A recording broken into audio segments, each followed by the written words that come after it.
Hi friends, welcome to my channel. आज मैं इस वीडियो में आपको क्लास 6 का साइंस का chapter the living organism characteristics and habitats, इस चैप्टर को आपको अच्छे से एक्सप्लेन करने वाली हूँ। तो प्लीज इस वीडियो को लास्ट तक जरूर देखिएगा ताकि आपको ये जो कॉन्सेप्ट है ये अच्छे से समझ में आ सके। तो चलिए हम अपने वीडियो को करते हैं स्टार्ट। अगर आप मेरे चैनल पे नए हो तो जितनी भी साइंस की बुक की जितनी भी 8 चैप्टर है मैंने अपने चैनल पे अपलोड कर दिए हैं, तो उस वीडियो को भी आप जरूर देखो ताकि ये जितने भी साइंस के आपके चैप्टर हैं वो आपको क्लियर हो जाए। राइट, तो चलिए हम अपने वीडियो को करते हैं start. Paheli and Boojho went on vacation to many places of interest. Paheli और बूझो कहाँ गए? पहेली और बूझो जाते हैं अलग अलग वेकेशन पे जाते हैं, जिसमें अलग अलग इंटरेस्टिंग प्लेसेस पे वो घूमने के लिए जाते हैं, विजिट करने के लिए जाते हैं। सबसे पहले वो जाते हैं ऋषिकेश, जहां वो रिवर गंगा में विजिट करते हैं और विजिट करने के बाद वहां की जो हिमालय है वहां पे क्लाइंब करते हैं। क्लाइंब करने के बाद वो क्या देखते हैं कि वहां की जो इन्वायरमेंट है, वहां का जो सराउंडिंग्स है वो बहुत ही कोल्ड है, बहुत ही कोल्ड है। और वहां जो माउंटेन पे बहुत ही अलग अलग ट्रीज की वेराइटी उन्हें देखने को मिलती है। जैसे ओक का ट्री देखने को मिलता है, पाइन्स का ट्री देखने को मिलता है, देवदार का ट्री देखने को मिलता है। ये सारे जो ट्री हैं उनको देखने को मिलता है। उसके बाद दूसरे ट्रिप में वो जाते हैं राजस्थान, जहां वो कैमल पे मूव करते हैं पूरे डेजर्ट को। पूरे डेजर्ट को मूव करने के बाद वो देखते हैं कि वहां कैमल उन्हें मिला। वहां का जो क्लाइमेट है वो बहुत ही हॉट है, हॉट डेजर्ट था, पूरा ही हॉट था वहां। इसके साथ उन्हें कैक्टस का प्लांट देखने को मिलता है। उसके बाद फाइनली वो जाते हैं पुरी, जहां वो सी बीच पे जाते हैं और सी बीच में जाने के बाद वो देखते हैं कि वहां उन्हें कैसुरीना ट्रीज मिला। अब ये सारे जो ट्रीज हैं उनको मतलब उनका जो पार्ट है उसको कलेक्ट करने के बाद इसके दिमाग में, पहेली के दिमाग में एक थॉट आया। थॉट ये आया कि सारे जो प्लेसेज हैं अलग अलग, इन पे अलग अलग डिफरेंट तरह का प्लांट्स देखने को मिला, अलग अलग ट्रीज देखने को मिले। इवन कि इसके घर के आसपास, पहेली के घर के आसपास जितनी सराउंडिंग में आज तक इसने ट्रीज देखे थे उससे ये सारे ट्रीज तो अलग अलग थे। राइट, ये सारे अलग अलग थे। और उसके साथ ये भी सोचा उसने कि सारे रीजन भी अलग अलग थे। कोई जो रीजन है वो बहुत ही कोल्ड है, कोई जो रीजन है बहुत ही हॉट है, और इवन कि कोई कोई रीजन जो है बहुत ही क्या है, ह्यूमिड है, मतलब ना ज्यादा गर्मी है ना ज्यादा ठंडी है। तो उसके दिमाग में ये सारा चीज आया। अब उसने सोचा कि क्या कोई अर्थ पे ऐसा प्लेस है जहां पे कोई ऑर्गेनिज्म नहीं हो। उसने ये भी देखा साथ में कि वहां की ऑर्गेनिज्म भी डिफरेंट थी, ऑर्गेनिज्म भी अलग अलग थी, उसे अलग अलग ऑर्गेनिज्म भी देखने को मिला। ऑर्गेनिज्म मतलब होता है लिविंग क्रिएचर, इसका मतलब होता है living creature. They try to think of a place on earth where they may not be any living creatures. उसने सोचा कि क्या हमारे अर्थ में कोई ऐसा प्लेस है जहां पे कोई भी लिविंग ऑर्गेनिज्म ना हो। तो जब उसने अपने घर में देखा, घर के अंदर देखा, तो उसे कवर्ड में एक छोटा सा स्पाइडर देखने को मिला, जो हमारे घरों में भी होता है। आप देखते हो कि घरों में भी बहुत छोटे छोटे क्रिएचर हमें देखने को मिल जाते हैं। तो उसने सोचा कि अर्थ पे ऐसा कोई प्लेस नहीं है जहां पे कोई भी लिविंग ऑर्गेनिज्म नहीं हो। ये अलग बात है कि अलग अलग रीजन में अलग अलग हमें ऑर्गेनिज्म देखने को मिलता है। राइट, अलग अलग ऑर्गेनिज्म देखने को मिलता है। तो उसे ये भी देखने को मिला कि अलग अलग ऑर्गेनिज्म उसे अलग अलग प्लेसेस पे देखने को मिला। जैसे कि वो डेजर्ट में जब गई तो डेजर्ट में उसे कैमल देखने को मिला, माउंटेन में गोट देखने को मिला, याक देखने को मिला, और पूरी में उसे क्रैब्स देखने को मिला, कुछ फिशेस मिली जिसे उसने देखा कि फिशरमैन उसे पकड़ रहे हैं। तो ये सारी दिमाग में उसके थॉट आए कि अलग अलग रीजन में अलग अलग प्लांट्स मिलते हैं, अलग अलग ट्रीज देखने को मिलता है, और उसके साथ ही अलग अलग ऑर्गेनिज्म भी देखने को मिलते हैं, अलग अलग ऑर्गेनिज्म देखने को मिलते हैं। राइट, अब उसके दिमाग में आया कि ये जो अलग अलग रीजन है, क्या इसकी सराउंडिंग भी अलग अलग है। अलग अलग सराउंडिंग मीन्स वहां का क्लाइमेट कैसा है, वहां और भी क्या क्या चीजें हैं, ये सारी चीजें पे भी डिपेंड करता है कि अलग अलग रीजन में अलग अलग ऑर्गेनिज्म मिलते हैं, अलग अलग तरह के प्लांट मिलते हैं। तो चलिए हम उसको समझते हैं। अब देखिए आपको क्या करना है, क्या एक्टिविटी करना है। एक्टिविटी फर्स्ट में आपको क्या करना है कि ये टेबल बनाकर दिया गया है बुक में। आपको ये पता करना है कि अलग अलग रीजन में किस तरह के प्लांट देखने को मिलता है और किस तरह के ऑर्गेनिज्म देखने को मिलते हैं। आप इसके अलावा नॉन लिविंग थिंग्स को भी ऐड कर सकते हो। नॉन लिविंग थिंग्स मतलब कि जितने भी नेचुरल नॉन लिविंग थिंग्स है, जैसे कि आप ये भी ऐड कर सकते हो कि वहां की सैंड मतलब सैंड है या फिर पेबल्स वहां पे देखने को मिल रहे हैं, या फिर वहां की सॉइल को ऐड कर सकते हो। इवन कि एनिमल्स के पार्ट्स को भी आप ऐड कर सकते हो, जैसे कि बोन्स वगैरह, टीथ वगैरह कहीं पे मिल जाती है, वो भी ऐड करना है। जैसे पहला हमारा है इन द फॉरेस्ट में। फॉरेस्ट में क्या क्या देखने को मिलेगा, माउंटेन्स में क्या क्या देखने को मिलेगा, डेजर्ट में क्या क्या देखने को मिलेगा, सी में क्या क्या देखने को मिलेगा, ये आपको ऐड करना है। अगर आपको ज्यादा नहीं पता हो तो आप अपने टीचर से, पेरेंट्स से या फिर अपने फ्रेंड से बात करके आप इसको फिल करो। फिल करने के बाद आपको देखने को मिलेगा कि ये जो सारा प्लेसेज है, ये जो अलग अलग रीजन है, एक दूसरे से एक बिल्कुल अलग है ही। अलग होने के साथ साथ यहाँ की प्लांट्स और जो क्रिएचर्स हैं, जितने भी ऑर्गेनिज्म हैं, वो भी अलग अलग है, राइट, वो भी अलग अलग है। तो देखिए आगे क्या है, habitat and adaptations. What do you find from the plants and animal listed in activity first. तो आप देखोगे कि हमें ये पूरे जो अलग अलग रीजन है, इससे हमें लार्ज वेराइटी किसी भी प्लांट की, किसी भी एनिमल को देखने को मिल जाती है। अलग अलग रीजन में अलग अलग प्लांट्स देखने को मिल जाता है, अलग अलग एनिमल्स देखने को मिल जाता है, राइट। तो what are the surroundings like in these two regions. अगर हम इसमें से दो रीजन की बात करें, एक डेजर्ट की और एक सी की, तो हम यहाँ पूछा जा रहा है कि उसकी सराउंडिंग्स कैसी होगी। तो सी में क्या होते हैं, प्लांट्स रहते हैं, एनिमल्स रहते हैं, और ये सराउंडेड होते हैं सैलिन वाटर से। सैलिन मतलब साल्टी वाटर, जो सी का पानी होता है वो साल्टी होता है, जिसको यहाँ बोला जा रहा है saline water. Most of them use the air dissolve in water. और जो एयर में वो क्या होता है कि वाटर में एयर डिजॉल्व होता है, और वही जितने भी वहां के प्लांट होंगे, सी में जितने वाटर में प्लांट और एनिमल होंगे, वो इस एयर को मतलब लेगा, किसके जरिए, ब्रीदिंग के जरिए वो अपने अंदर लेगा, और वही से वो जिंदा रहते हैं, राइट। इसी के कारण वो जिंदा रहते हैं। तो इसकी सराउंडिंग में क्या क्या देखने को मिल गई, पहली तो सैलाइन वाटर देखने को मिल गई, उसके साथ ही एयर भी मिल गई, राइट। अगर हम डेजर्ट की बात करें तो डेजर्ट में बहुत ही कम पानी रहता है, very little water available, right, बहुत ही कम पानी रहता है। यहाँ की क्लाइमेट बहुत ही हॉट होती है दिन के टाइम में, और रात के टाइम में यहाँ पे बहुत ही क्या होता है, कोल्ड होता है रात के टाइम में। The animals and plants of the desert live on the desert soil and breathe air from the surrounding. अब यहाँ के जो एनिमल होंगे, प्लांट्स होंगे, वो डेजर्ट सॉइल में रहते हैं, और यहाँ की जो एयर होती है वो ब्रीथ करके इन लोग अपने जिंदा रहते हैं। The sea and the desert are very different surroundings and we find very different kinds of plants and animal in these two regions. अब जो सी है और डेजर्ट है, ये जो दो रीजन है, एक दूसरे से बिल्कुल अलग है। एक दूसरे से बिल्कुल अलग होने के साथ साथ क्या है कि यहाँ के ऑर्गेनिज्म भी अलग अलग होते हैं। जैसे अगर हम बात कर लें, डेजर्ट में कैमल मिलता है। कैमल कैसे रह पाता है, कैसे उस सराउंडिंग में वो कैसे सरवाइव कर पाता है, उसके बारे में हम समझेंगे। और सी में रहते हैं फिश। तो फिश कैसे पानी में सरवाइव कर लेती है। अगर हमें पानी में रहने के लिए छोड़ दिया जाए 2-4 दिनों के लिए, तो कुछ लोग तो जिंदा ही नहीं रहेंगे, और उसके साथ ही अगर कुछ लोग जिंदा भी रहेंगे, अगर जिन्हें तैरना आएगा वो जिंदा भी रहेंगे, तो वो ज्यादा दिनों तक जिंदा नहीं रह सकते हैं, क्योंकि क्या होता है कि हम लोग वहां ब्रीथ ही नहीं कर पाएंगे अच्छे से। लेकिन फिश है जो रह लेती है, जितने भी एनिमल्स हैं, प्लांट्स हैं, वाटर में रहने वाले, वो रह लेते हैं। तो उनकी बॉडी स्ट्रक्चर इस तरह की बनी हुई रहती है, जिसके कारण वो इस सराउंडिंग में रह लेते हैं, अपने रीजन में, अपने सराउंडिंग में रह लेते हैं। जैसे हम बात कर ले कि कैमल की, तो कैमल की जो बॉडी होता है, इसके जो लेग्स होते हैं, बहुत ही लंबे लंबे लेग्स होते हैं, और लंबे लंबे लेग्स होने के कारण क्या होता है कि वो अपने बॉडी को हीट से बचा पाती है।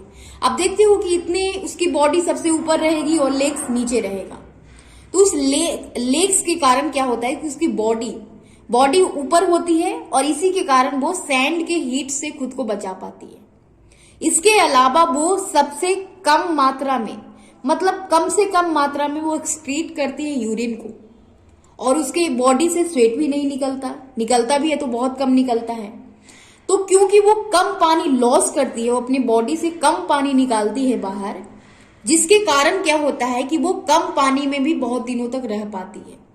और इसीलिए वो डेजर्ट में, क्योंकि डेजर्ट में बहुत कम पानी अवेलेबल होता है और इसके कारण इसकी बॉडी स्ट्रक्चर इस तरह से है बनी हुई, जिसके कारण ये डेजर्ट में भी सरवाइव कर लेती है। दूसरी तरफ हम बात करें फिश की, जो सी में रहता है, तो हमने पहले चैप्टर में भी पढ़ रखा है कि उसकी जो बॉडी होती है स्ट्रीमलाइन शेप की होती है। स्ट्रीमलाइन शेप के होने के कारण क्या होता है, स्ट्रीमलाइन शेप मीन्स होता है कि उसका जो दोनों एंड होगा, जैसे टेल वाला पार्ट और उसके माउथ वाला पार्ट क्या होता है, पॉइंटेड होता है, और मिडिल वाला पार्ट थोड़ा सा ज्यादा होता है। जैसे आपने फिश का ड्राइंग बनाते हो या फिर आप देखते भी हो, फिश को देखा भी है, तो वो इस तरह की होती है। तो इस शेप को बोलते हैं स्ट्रीमलाइन, जिसके कारण क्या होता है कि पानी इसके थ्रू फ्लो कर पाता है अच्छे से, और फ्लो करने के साथ साथ ये भी मूव कर पाती है अच्छे से।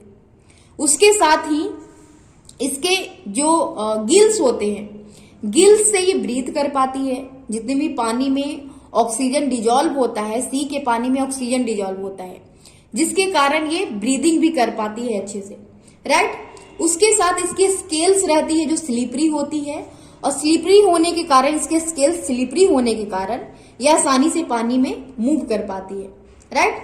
इसके फिन्स होते हैं, टेल्स में फिन्स होते हैं, इसकी बॉडी में फिन्स होते हैं, जो इसको मदद करते हैं स्विम करने में और पानी में बैलेंस को बनाए रखने में, डायरेक्शन, जब ये डायरेक्शन बताने में, इसको बैलेंस बनाने में ये सारी चीजें मदद करती है। तो हमने देखा कि फिश की इस तरह की बॉडी स्ट्रक्चर होती है कि सारे काम, जितनी भी जरूरत की चीजें हैं, मूव करे, स्विम करे, ब्रीद करे, इस तरह की बनी हुई रहती है कि पानी में भी वो आराम से रह लेती है, बिल्कुल ही अच्छे से रह लेती है। तो हमने देखा दो एनिमल्स के बारे में, कैमल्स के बारे में और फिश के बारे में देखा। लेकिन हमारे अर्थ पे तो वाइड वैरायटी है एनिमल्स की और प्लांट्स की, जिसके बारे में आपने ज्यादातर, बहुत कम हमने सुना है प्लांट्स और एनिमल का। इतनी लार्ज वैरायटी है कि हम नाम भी नहीं जानते हैं, और देखना तो दूर की बात है। तो बहुत से प्लांट्स और एनिमल को तो हमने देखा भी नहीं है, तो इसकी लार्ज वैरायटी है। और ये जो सारे ऑर्गेनिज्म है जो डिफरेंट रीजन में रहते हैं, कुछ ठंडे प्लेस में रह लेते हैं, कुछ बहुत ही हॉट प्लेसेज में रह लेते हैं, कुछ माउंटेन्स में रहते हैं, कुछ ग्रासलैंड में रहते हैं। तो ये जो अलग अलग रीजन में रहते हैं, तो इनकी फीचर्स ही इस तरह की बनी हुई रहती है ताकि ये उस सराउंडिंग में अपने आप को सरवाइव करे। और ये जो स्पेसिफिक फीचर्स होता है किसी भी ऑर्गेनिज्म में, जिसके कारण वो उस सराउंडिंग में खुद को एडजस्ट कर लेती है, अडेप्ट कर लेती है, उस फीचर्स को बोलते हैं एडेप्टेशंस। क्या बोला जाता है, जो नेचुरली, अगर कोई एनिमल है, कोई ऑर्गेनिज्म है या फिर प्लांट ही है, उस सराउंडिंग में, किसी भी सराउंडिंग में खुद को अडेप्ट कर लेती है, नेचुरली उसमें रह लेती है, उसको हम बोला जाता है adaptations, right. Adaptations of organism differ depending on their place of dwelling. अब अलग अलग रीजन में अलग अलग एनिमल रहते हैं, तो अलग अलग एनिमल में, अलग अलग ऑर्गेनिज्म में ये अलग अलग फीचर्स होता है। अलग अलग फीचर्स के कारण वो अलग अलग रीजन में रह पाते हैं, right. The place where organism live is called habitat. जिस प्लेस में कोई ऑर्गेनिज्म रहता है उस प्लेस को बोला जाता है हैबिटेट। अब ये हैबिटेट दो तरह की होगी, पहला तो टेरेस्ट्रियल हैबिटेट है और दूसरा है एक्वेटिक हैबिटेट।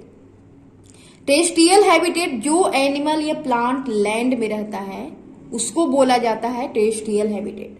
जैसे लैंड जितनी भी है वो टेरेस्ट्रियल हैबिटेट्स में आएगी।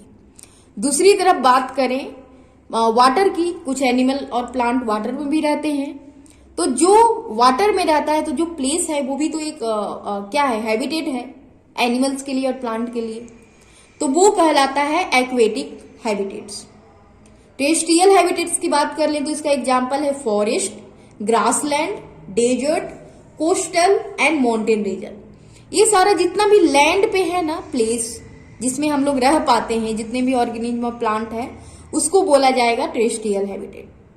अगर हम बात करें एक्वेटिक हैबिटेट्स की तो उसमें आ जाएगा सी, जितने भी वाटर वाले हैबिटेट है, सी आ जाएगा, पॉन्ड आ जाएगा, इस सब में ऑर्गेनिज्म रहते हैं और प्लांट रहते हैं। उसके बाद रिवर आ जाएगा, वेल आ जाएगा, ये सारी चीजें जो है एक्वेटिक हैबिटेट है। अब ये जो हैबिटेट है किसी भी ऑर्गेनिज्म को या किसी भी प्लांट को जितनी भी जरूरत की चीजें वो प्रोवाइड करवाती है, जैसे कि फूड, वाटर, एयर, शेल्टर और अदर नीड्स, जितनी भी जरूरत की चीजें हैं वो सारी चीजें ये हैबिटेट प्रोवाइड करवाती है। क्योंकि आप सोचिए कि हम लैंड पे रहते हैं, हम ह्यूमन हैं, तो हमें जरूरत होगी एयर की, वाटर की, फूड की और शेल्टर की। तो ये सारी चीजें जो है, जितनी भी जरूरत की चीजें हैं, ये प्रोवाइड करवाती है, राइट। तो हमने क्या क्या बात किया, हमने हैबिटेट की बात की। हमने उसमें देखा कि दो तरह के हैबिटेट हैं, टेरेस्ट्रियल हैबिटेट और एक्वेटिक हैबिटेट। हमने ये भी समझा कि टेरेस्ट्रियल हैबिटेट्स में कौन कौन सा रीजन आता है और एक्वेटिक हैबिटेट्स में कौन कौन सा रीजन आता है। The organism both plants and animals living in a habitat are its biotic components. अब देखिए हमारा जो अर्थ है वो दो कंपोनेंट से मिलकर बना हुआ है, एक है बायोटिक और दूसरा है अबायोटिक। एक है बायोटिक कंपोनेंट्स, दूसरा है अबायोटिक कंपोनेंट्स। बायोटिक कंपोनेंट्स क्या होता है, तो बायोटिक कंपोनेंट्स जितने भी लिविंग थिंग्स हैं ना अर्थ पे, लैंड पे या फिर वाटर में, तो जितने भी लिविंग थिंग्स हैं जिसमें प्लांट आ जाएंगे, एनिमल्स आ जाएंगे, वो कहलाएंगे बायोटिक कंपोनेंट्स। और जितने भी नॉन लिविंग नेचुरल थिंग्स हैं, जैसे कि हम बात कर ले रॉक्स की, सॉइल की, एयर की, वाटर की, ये सारे जितने नेचुरली हैं नॉन लिविंग थिंग्स, वो कहलाएंगे अबायोटिक कंपोनेंट्स। और ये दोनों से मिलकर बना हुआ है हमारा अर्थ जिसपे हम रहते हैं। अब बात हम करते हैं कि क्या किसी भी बायोटिक कंपोनेंट्स को अलाइव रहने के लिए, उसके ग्रोथ के लिए अबायोटिक कंपोनेंट्स की जरूरत होती है? क्या कोई वो भी रोल प्ले करता है? उसकी जरूरत क्या है? तो वो हम समझेंगे ये एक्टिविटी 2 के जरिए। जो हमने पिछले चैप्टर में पढ़ रखा है कि हमने सीड का लिया था, मूंग का सीड और चना का सीड को स्प्राउट किया था। तो जब वो सीड स्प्राउट हो जाता है तो वो कहा जाता है कि वो जर्मिनेटेड हो गया है। और जब जर्मिनेटेड हो जाता है तो ये शुरुआत हो जाता है उसकी लाइफ की, उस प्लांट की लाइफ की शुरुआत होती है, क्योंकि वो उसमें अब क्या आ गया है, लिविंग थिंग्स हो गया है, लाइक उसकी लाइफ की शुरुआत हो गई है। आपको एक्टिविटी में करने हैं, कुछ कलेक्ट करने हैं ड्राई मूंग सीड्स ले लेने हैं, उसको 20 से 30 सीड्स को आपको रख देने हैं ड्राई अलग, और उसके साथ कुछ सीड को आपको कर देने हैं पानी में सोक 1 दिन के लिए। जब आप 1 दिन के बाद देखोगे तो उसकी पानी को आप चेंज कर दो, और पानी को चेंज करने के बाद उस पार्ट को 4 पार्ट में डिवाइड कर देने हैं। एक पार्ट को तो पानी में ही रहने देना है, दूसरे पार्ट को आपको रख देना है एक सनी रूम में, मतलब ऐसा रूम जहां पे सनलाइट भी आती हो, दिन के टाइम में 1-2 घंटे सनलाइट आ जाती हो, और उसके साथ ही वो क्या हो, एयर भी आती हो अच्छी तरीके से। एक पार्ट ये हो गया। दूसरा पार्ट को आपको रख देना है बिल्कुल ही कंप्लीटली डार्क रूम में, मतलब कवर्ड वगैरह में उसको बंद करके रख सकते हो। तीसरा जो पार्ट है उसको आपको रखना है किसमें, आपको रख देना है एक आपको कोल्ड प्लेस में रख देना है, जैसे रेफ्रिजरेटर में रख सकते हो या फिर आसपास कोल्ड के आइस के अराउंड में रख सकते हो। अब आपको 3-4 दिनों के बाद अगर जरूरत हो तो उसकी पानी को भी चेंज कर सकते हो। एक पार्ट को तो आपने पानी में ही रख दिया है, 3-4 दिनों तक रखना है और उसकी पानी को चेंज भी करते रहना है समय समय पे। जब आप 3-4 दिनों के बाद देखोगे सारे सीड को, तो ड्राई सीड है वो तो जर्मिनेट नहीं होगा, बिल्कुल नहीं होगा, ड्राई सीड कभी जर्मिनेट नहीं होगा।